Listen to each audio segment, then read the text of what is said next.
Howdy, and welcome to the 17th episode of the Clay and Woodrow Show. And right off the bat, I want to welcome our producer, America's producer. And just first of all, I want to ask you, how are you doing today? I'm just dandy. Dandy. So we want to welcome our producer, Don Meredith, here with us this morning. If you want to reach out to him, you can at dandydon@atc.cc.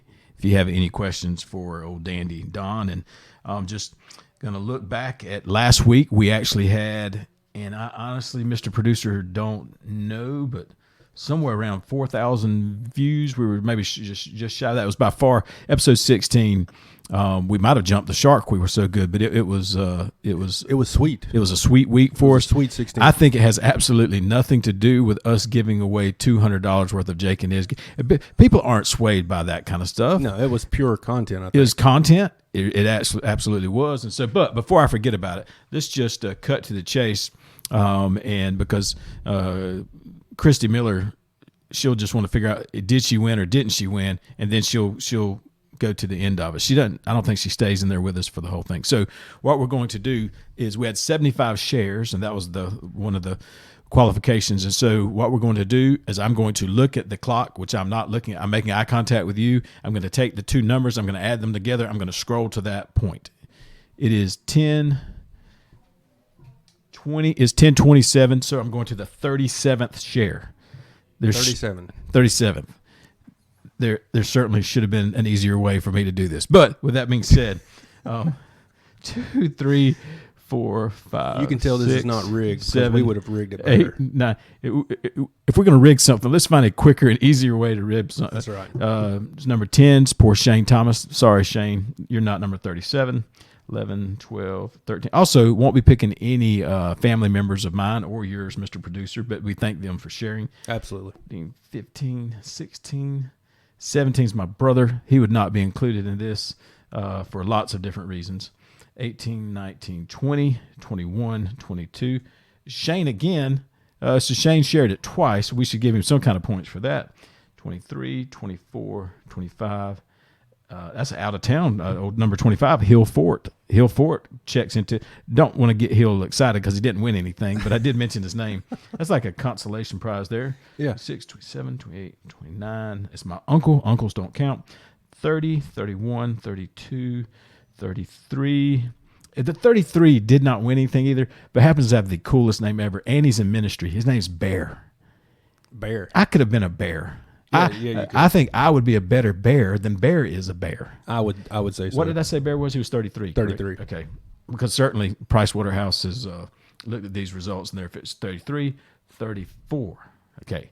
So now I'm going to name the people that were really close that didn't get it to drive them crazy. 35 was Brandy Boyette White. 36 is one of my all-time favorite people is Jennifer Pritchett. And then number 37 is Melissa Gunner Steele. Oh, Melissa. Yeah. Congratulations. So, Melissa. So Melissa lives out of town. I know Melissa very well, and I know her family. And her father-in-law, interestingly, is the defensive coordinator at Auburn. And I shouldn't say that. Melissa has but I'm a football guy, so she won't be offended by that. But there's other great, wonderful qualities about Melissa other than the fact that I happen to think very, very highly of her father. But Melissa Gunner Steele is our 37th pick. Her husband is a coach at the University of Alabama. So with all of that being said, he was at LSU, wasn't he? For a while, early on, maybe. I think he might have been. Yes, I believe that he was. And so that being, and his name's Gordon. Gordon's a nice guy as well. So I'm excited for the Steele family as they have won a $200 gift certificate to Jake and Iz. Other things, we would be remiss if we did not officially welcome you to the 17th floor of the Trellis Carpenter building here in the Timmy Tooper Studios here in downtown Waycross, Georgia. We're just on the outskirts of the Forks of the Hurricane. Our sponsor today is, let me try it. Whoop, whoop, right here. Yeah, good. Is Dr. John Drawdy. some fancy initials after that would refer to him being a dentist. Is that DMD? That's correct. DMD. So John Drawdy, we thank him. Now, let me say this right off the bat. Mr. Producer, in a small town, which, by the way, this is a small town, I'm hesitant to now, if John would get off his wallet and officially sponsor the Clay and Woodrow show, I would just say he is our sponsor and I'd stand behind him. But because John doesn't even know that he's the sponsor of our show, I'm hesitant to name him a sponsor because I have a bunch of dentists that are friends. So because I have no backbone, let me just go ahead and say we have a lot of wonderful dentists in our community that are very good friends of mine. And I would like to say and just give my love and support of them. Dr. Lucas is my neighbor. Dr. Hopkins is my lifelong friend.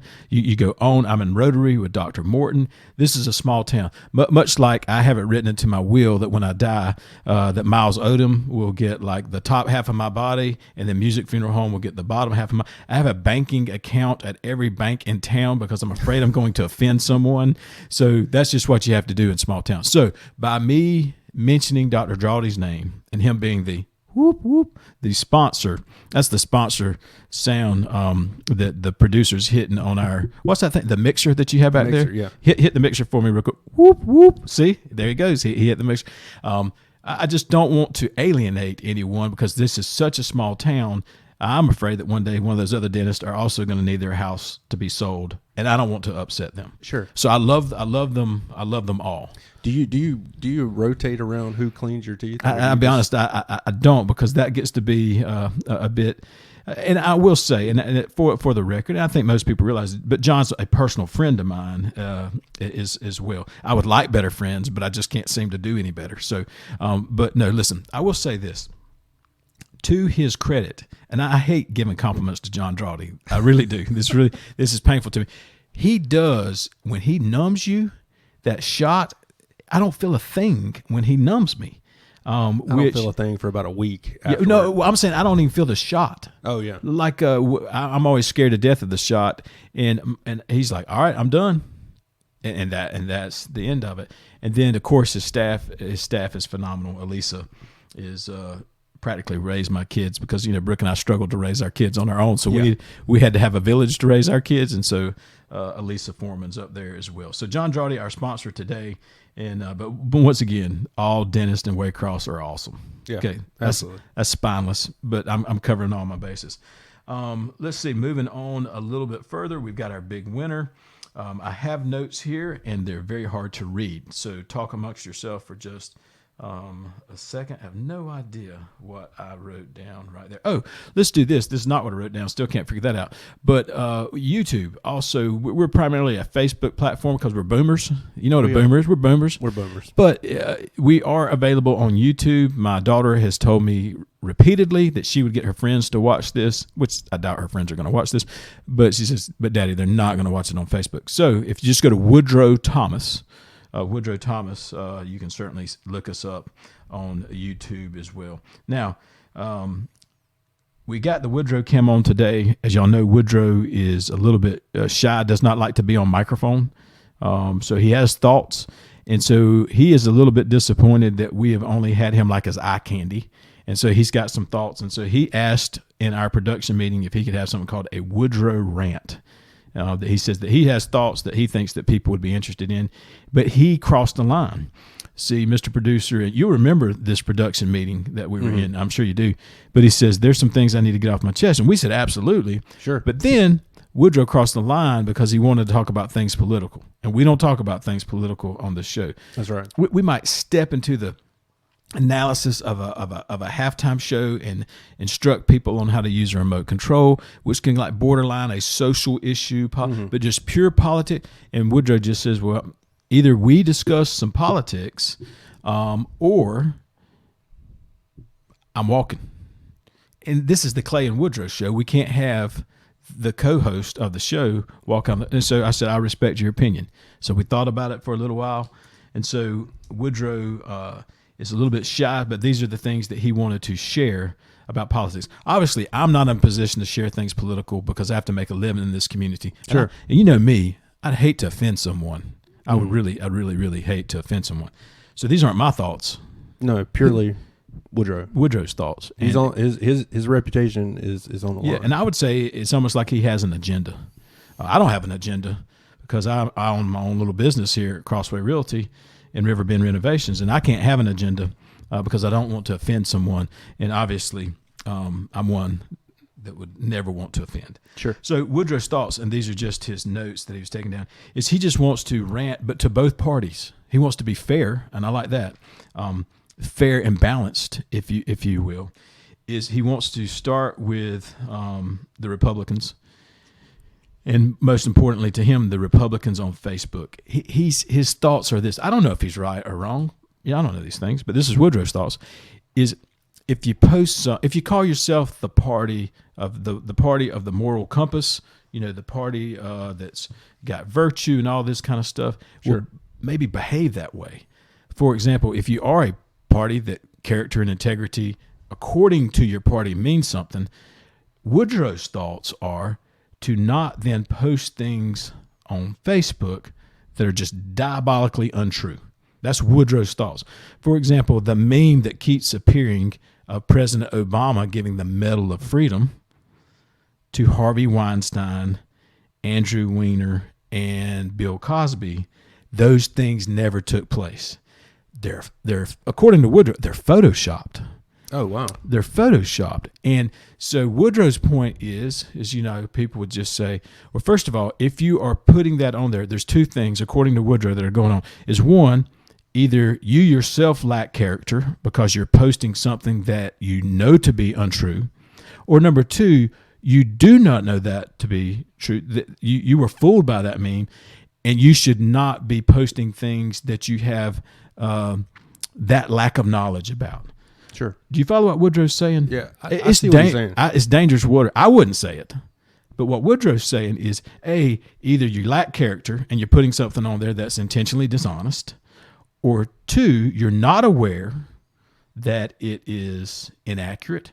Therefore, if you have that lack of awareness, possibly don't enter the political foray on Facebook. I think, well, he's asleep right now, so I can't validate. Well, he's been online all night. Yeah. And in the production meeting, he was a mess. He was passionate about this. So he's saying Republicans, and then Republicans. One other thing is, according to Woodrow, may not be best to point out Democratic candidates, one of their weaknesses as being arrogance. That may not be the best thing to do. The arrogance may not be, quite the argument that you want to take on, considering according to Woodrow. Yeah. According to he does not. Woodrow does not like arrogance. No, he doesn't like arrogance, but he's saying perhaps if your own guy that represents your party might struggle in that arena. Sure. But maybe not use that as what you point out about other candidates. Yeah, go to something else. Something different. Okay, so that's Woodrow's rant to the Republican Party. Once again, I feel uncomfortable about this. Really. Man, I feel uncomfortable. But Woodrow needs a voice. He's really comfortable though right now. Yeah, he's very comfortable. But to our friends on the other side of the aisle, and it probably is not important. I'm more so definitely a conservative. Not that this matters. I'm more conservative than the guy who sits in the Oval Office right now. But Woodrow says that's neither here nor there. He wants to educate. He wants to unpack this political process.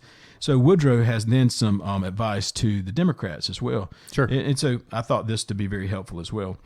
He just says to the Democrats, he says, Democrats, and he explained this to us in our production meeting. Mm-hmm. He says, Democrats, you do realize that you will win this national election by attracting independent voters. In other words, Democrats, it doesn't matter who you nominate, your left-wing ultra-liberals are going to vote for that candidate because they're going to vote for that candidate because they certainly aren't going to vote for the current president.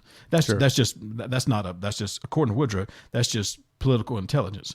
So if you data, which the Democrats for some reason seem to not want to use, and that's why they lost their last election, because they refused to use data and common sense. It seems that there are about 7 states that are swing states. Mm-hmm. And Woodrow actually had and we don't have the technology to show this. Woodrow brought us a PowerPoint.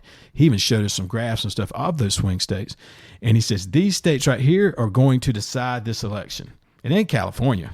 It ain't New York. Alaska's going Republican. We know that. California's going Democrat. So Democrats, you might want to focus on these 7 states that are undecided, and their undecided voters are, guess who? They're independents. Mm-hmm. So if you keep bringing out candidates out on the stage that are far left-wing, kooky was the words. I said, Woodrow, did you say cookie? He said, oh no, I'm calling them kooky. Yeah, I didn't understand what he was talking about. When he said kooky, I was aghast. But you keep bringing those candidates out, and those independent voters in Ohio, Michigan, Virginia, sometimes North Carolina, Georgia in 3 or 4 years will be a swing state. These types of states, they want something that's more middle of the road, moderate. They want a Sam Nunn type of Democrat, and you're killing your own party, which I'm appreciative of because I'm not of their party. I don't wish them any ill will, but I'm just not of their party. And Woodrow, I was like, Woodrow, that makes good sense. If they want to win the election, they should actually go after voters that they currently do not have, as opposed to the ones that they currently already have in their back pocket. Mm-hmm. Okay, now, once again, I have a policy not to speak of politics. And then Christy Miller's probably checking out as well. She's like, well, this is worse than football. Which is...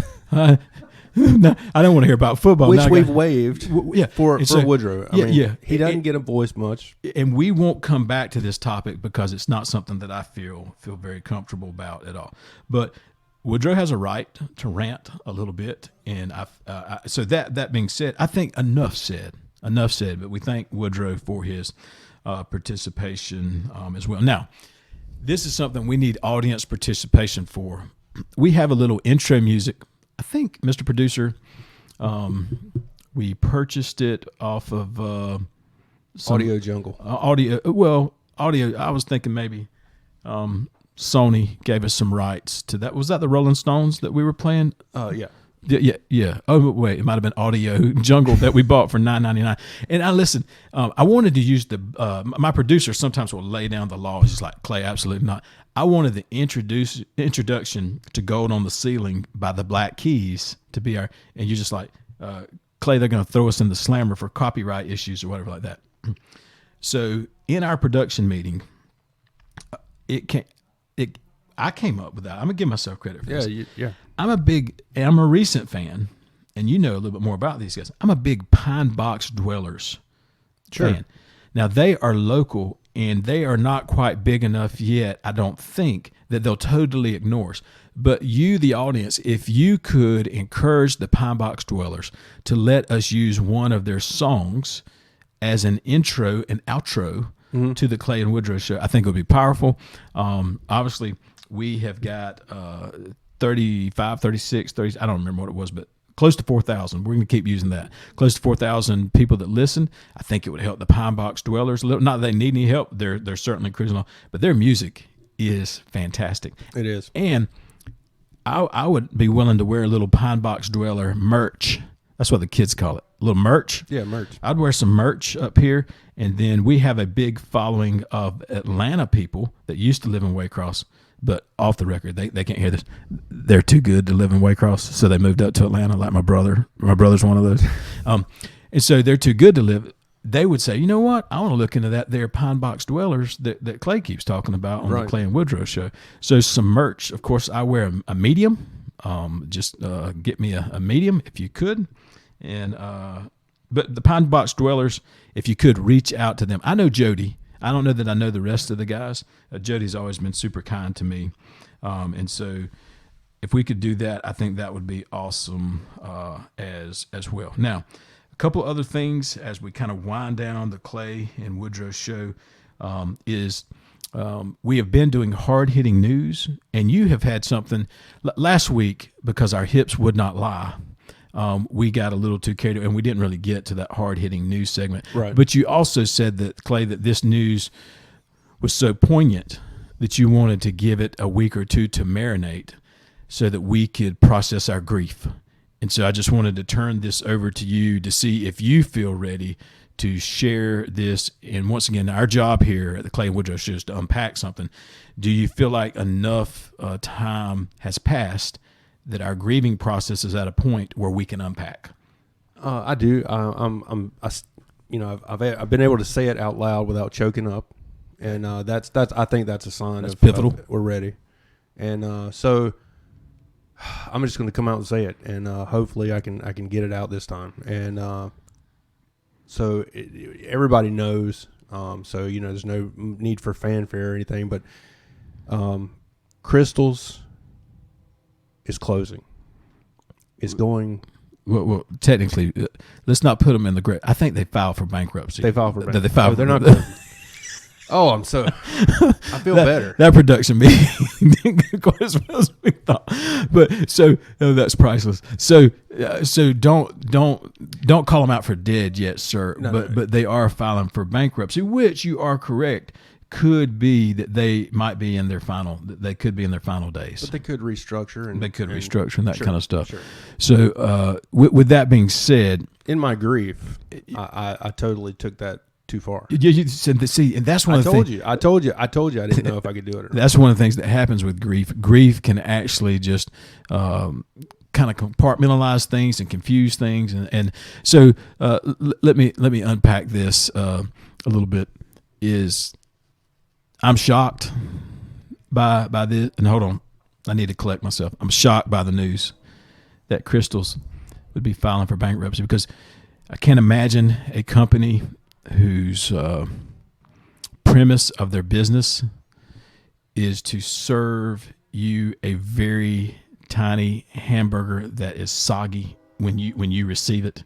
The bread is actually wet to the point it feels like a sponge. I'm shocked that they would be filing for bankruptcy when they have such a stellar business plan.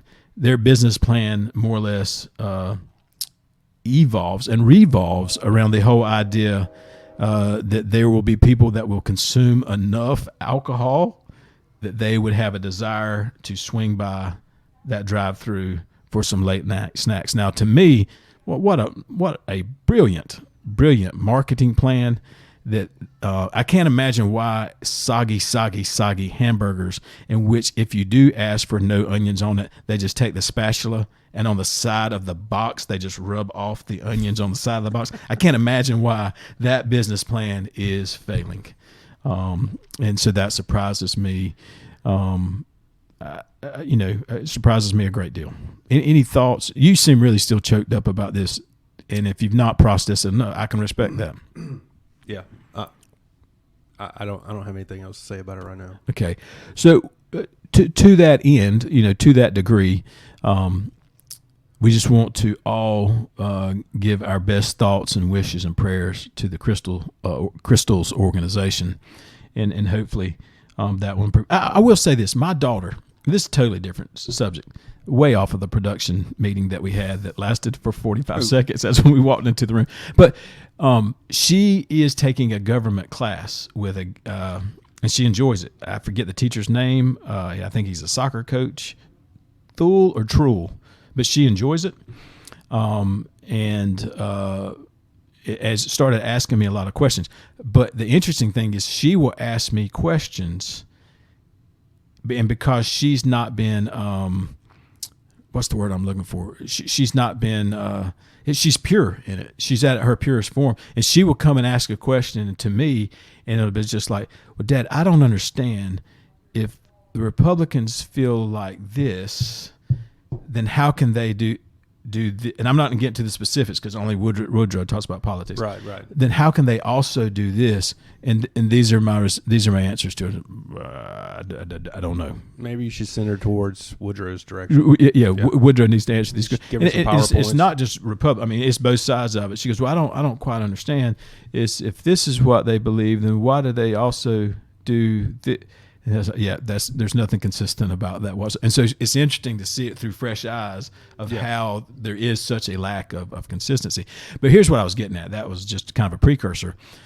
Is she did say, well, Dad, let me ask you a question. And this is interesting. She said, well, Dad, if you personally could handpick a president anyone in the United States of America and immediately put him into office, including past presidents, current presidents, who would it be? And I was like, you know what, that is a phenomenal question. And so I've never given that, a whole bunch of thought. And so I did think about it, and we had this kind of ongoing conversation. So I mentioned some people, like the majority of people wouldn't know, but there's a guy named Rick Burgess, a guy over in Alabama, that has a very powerful platform. A guy, he's a host of a show, the Rick and Bubba Show. It would be unconventional, but I would put him in as president of the United States in a New York, minute. And so we talked about, why. But I did think that was an interesting question coming from a 15-year-old's perspective, Sure. that you could pick. So then I gave some more conventional stuff, like I think I threw out a Rand Paul. I could live with Rand Paul. Not a big Israel. I'm a huge fan of Israel. I'm not a big fan of his Israel policy, but other than that, I really like Rand Paul. He just seems to be, what's right is right, what's wrong is wrong. That kind of guy. But that is an interesting question, and I would never put somebody on the spot and even ask them that. But just to kind of hear it through the eyes, hear it through the voice, and experience the eyes of a 15-year-old, that was a really interesting question, and I really struggled, with that answer. So. Just let me ask you this as we roll out. Any thoughts from you today? Would you like to give a summary of today? Any thoughts that I know you're still trying to get over the whole Crystal heartbreak? Wow. So Crystals is not closing. No, they're not. They're just filing for maybe just reorganization, filing for bankruptcy. They're trying to figure out how to not make their burger. We are not political. No, you and I. No, we're not political. Woodrow, hey, watch out. Yeah, Woodrow's got things to say. You got a third? For summaries, is congratulations to Melissa Steele. Oh man, come on, that's an easy one. That's like a softball. That's huge. Not that out of the. That's why I left it in out of the park. Can I give you a great Melissa Steele story? Oh, absolutely. So I probably need permission and all from her to give this story, but I'm gonna give it anyhow. So their family is very special to me, but when Melissa's mom passed away, I spoke at her funeral. I was very honored to do so. At a very small country church out in Bickley, sweet church, sweet people. And as I get up to go speak, obviously I have a very good view of the audience. And so it's a natural thing to do. And your other life, you have a little experience in this as well, Brother Meredith. Sure. So I began to gaze through the audience, and I had not quite put together the whole thing. I knew that her husband was involved in football, but I did not know the connectivity to her husband's dad being the defensive coordinator at Auburn. And as I'm panning through the audience, and this is just being pure transparency, being good for the soul, the first thing I looked through the audience, and I was just like, hey, there is somebody out there that's wearing at least $1,000 suit. I can tell because of the stitching that he had in his suit. It was a very nice suit. I was like, that's a little odd in Bickley, Georgia. Nothing wrong with that. I'm not. Right. It's not a point of being judgmental. I'm just saying that's a little bit odd. This man didn't get his suit from Sears at the same time that he got his DeWalt drill. And Sears, I think, is Craftsman, by the way, not DeWalt. But anyhow, that's neither here nor there. But the second thing is I kept looking at him. I was just like, I believe that's Kevin Steele, the defensive coordinator for Auburn University. Mid remarks of a very solemn, time. And so I still hadn't put it all together. And so afterwards, we are walking back with the family to kind of have a meal together, and everybody's just fellowshipping. And so I go introduce myself to him, and he's just as cordial as he can be, just as nice of a man as he can be. But off to the side, I just kind of ask him, I'm just like, sir, excuse me for asking this, but are you the defensive coordinator for, so the preacher just asked him, are you the defensive coordinator for Auburn? And he looks at me and gives me an answer that I'll never forget. Instead of saying yes or no, you know what his answer is? He just says, son, you watch way too much college football.